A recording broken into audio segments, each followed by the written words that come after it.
So starting with version 13 of the software and above, I added a new option for the Xenon pinball machines to play a custom background repeating sound like other Squawk Talk games instead of the individual tones coming from sound 224. So instead of playing 224 over and over again with different tones, it plays a repeating background sound at sound 2.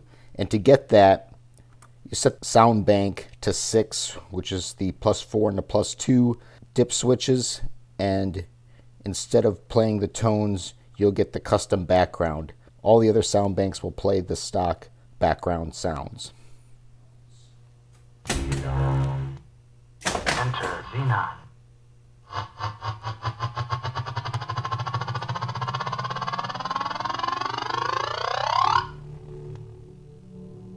You can hear that kind of droning, creepy sound. That is the new background repeating sound that I put as an example.